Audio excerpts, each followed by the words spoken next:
Hey guys, welcome back to Max Chaos Dawn of Unification. Today I continue my coverage of the UGL Season 1, Group C.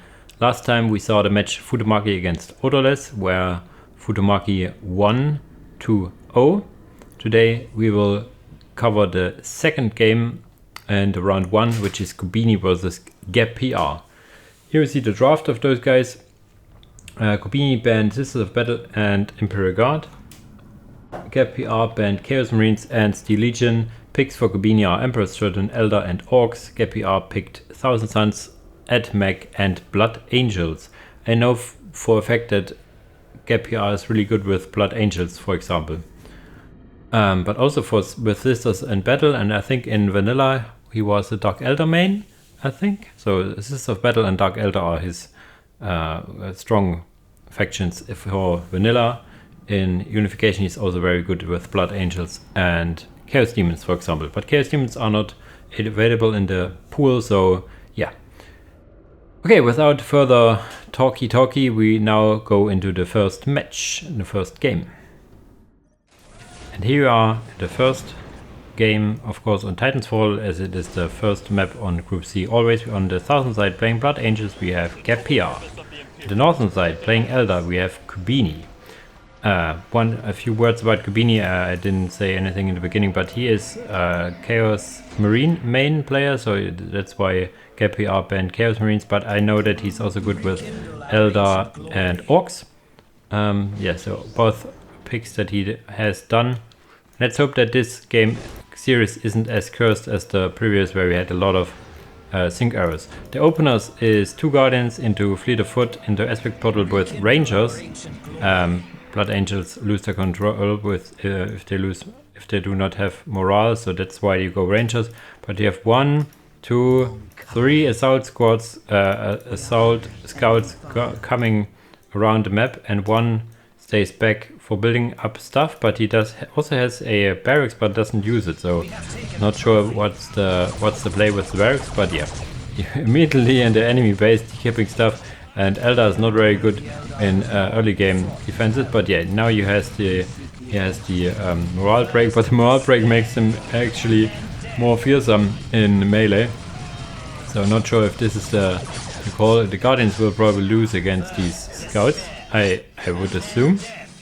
Interesting fight going on. There's also another fight following these Bone Singer, and immediately Sync Arrow. So this begins really sad indeed. After a few minutes we have the first Sync Arrow.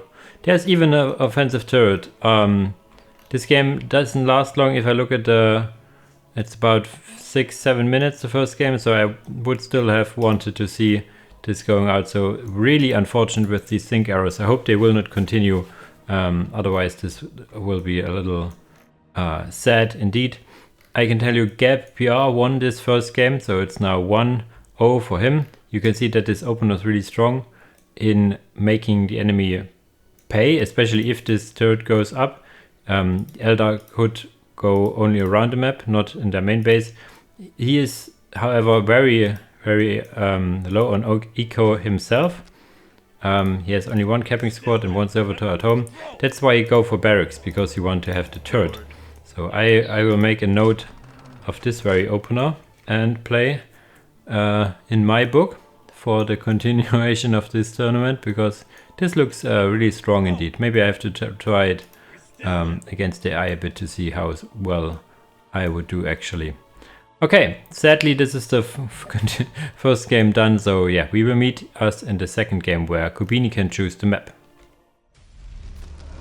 And here we are in the second game of the match. On Deadly Fawn Archeology. On the left side playing Thousand Suns we have GabPR.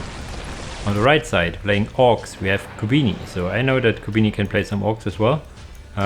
If you quote himself, he says he's not the best with Orcs. You see a little minor build order mistake. You want to go first 2 Sluggers, then into Gretchens.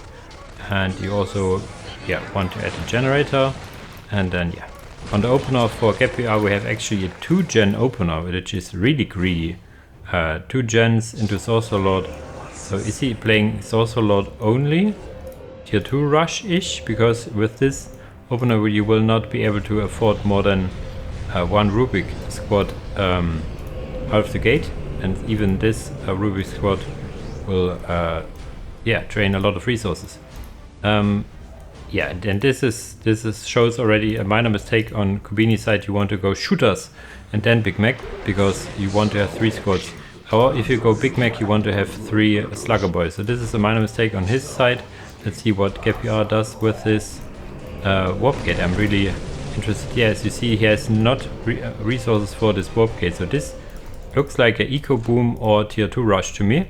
And with only 2 capping squads, with 1 even going into the enemy base, this looks like a complete counter to what this is.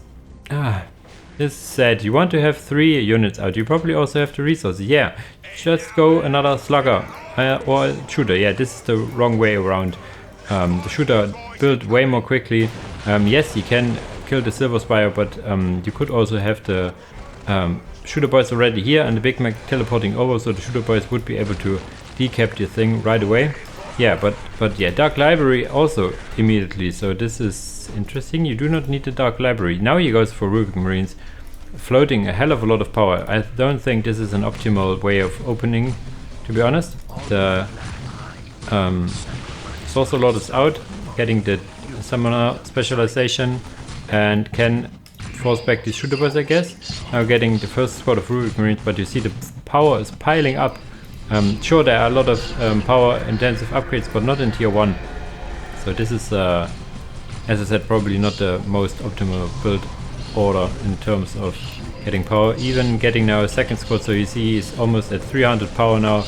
Cannot use it also. This was, yeah, little minor mistake over there as well. So not unoptimal build orders on both sides, I have to say. Now the shooter boys are joined by the Big Mac and can delay this southern capping, so it more or less makes up for his very slow capping of sorts. So yeah, can now force melee combat with the Big Mac would be the good idea, and he does just that. The shooter boys need to walk away. And there's now 2 squads of Rubik Marines not being reinforced, which they should not right now. They are more or less, yeah, you want to hold off the resources for later use. And the Trial Wizards have their leader, and the leader is the big part. The leader has armor sundering capabilities, so GabPR again shows that he knows the game. So this leader makes the enemy take more damage on the model or unit it hits.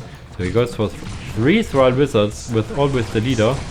Interesting. So he makes use of it. So you see the armor sundering on this model, and yeah, this ball doesn't do anything on the what is it? I forgot what it is, but it's a lesser bolt that does only minor damage mainly against vehicles, not against units. So this is why he got Thrall Wizards.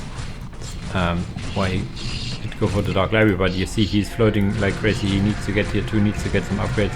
The second generator was a little mistake over here. Chat's also moving in, throwing the Slugger Boy on the backside, but this is looking very, very grim for Kubini already. We have here now Aspiring Sorcerers on both squads, not reinforcing them.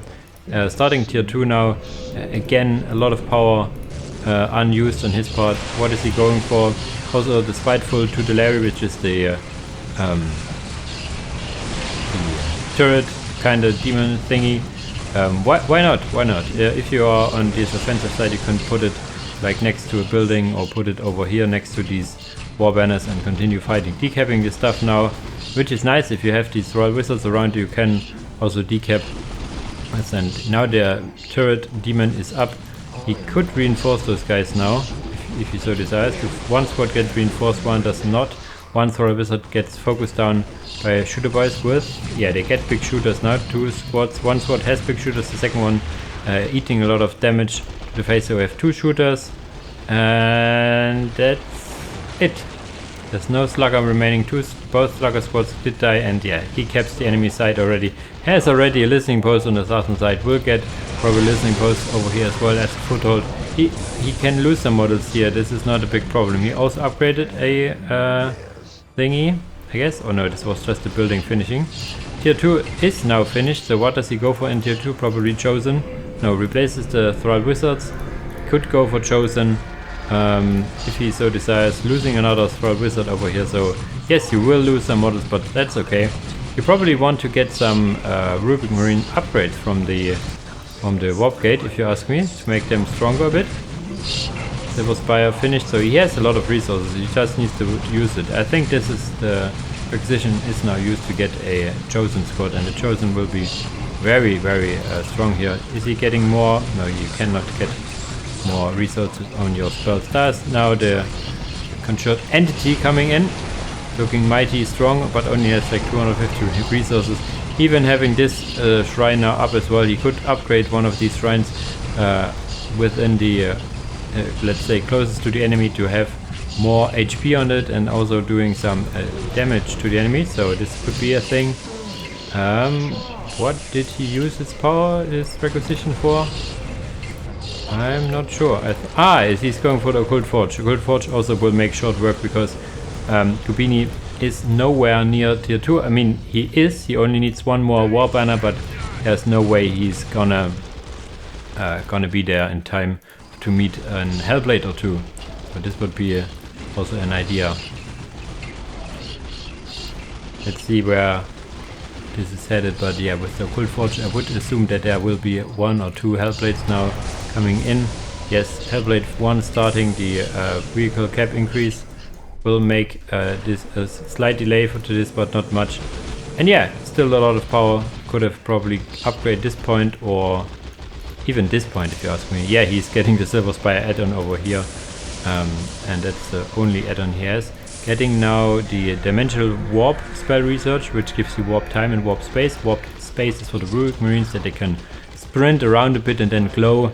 The glow means that they have some additional HP from the warp, so they can reposition, can be really aggressive, out-maroing these guys, just coming to the back, killing those guys in the warp. The Hellblade will be the nail in the coffin here. Can outrange and outdamage these war banners, but you need to kill the Gretchens, which are not infiltrated.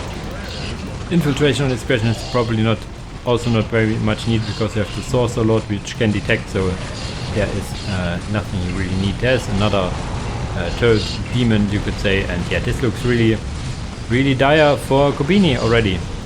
Interesting strategies on GabPR. He's known to have some very interesting strategies, as he is the OG Unification PvP guy. He plays it like, as long as I cover this mod, which is a while now, he plays PvP, and in the beginning was one of the best, and then slowly and surely got dethroned, you could say, by people like Number or Koiken, which came in way later. So yeah, this looks like pretty much like a GabPR victory. What is he following up? Another? Yes, the second Hellblade. He now has used all his power at some point. I'm not sure where he used it all, probably just for the Hellblades. And now, yeah, you see the warp space here, and he's just running into the enemy base, almost killing the Big Mac over here. Now can kill the Big Mac, he's just retargeting, and the Hellblades are standing here point blank and kill these buildings left, right and center. So there's nothing less. There's GG's called, and GG it is. Sadly we couldn't see the first game, but the second game at least got through the full time. So the curse is hopefully broken for the next matches. Yeah, congrats to GabPR for winning this best of 3 with a 2-0. Both games looked very, very strong. I'm not sure how this first game panned out, but the opener was really strong as well. The opener here for him was very strong, and I find it interesting that he got all the Thrall Wizards with his army. But yeah, he also got all 3 criticals, had 77% of the map. So having the Thrall Wizards with your army is a big advantage, in that you can all directly cap the points you destroy. Decap and cap, that is. So very interesting. I will make a few notes here and there. But yeah, congratulations. Next week, I always say next week, next video, we will cover the winners round, which will be Futomaki against GabPR, and in the losers rounds, Odorless will meet Kubini. So yeah, without further ado, thanks for watching guys, and see you in the next video. Bye bye.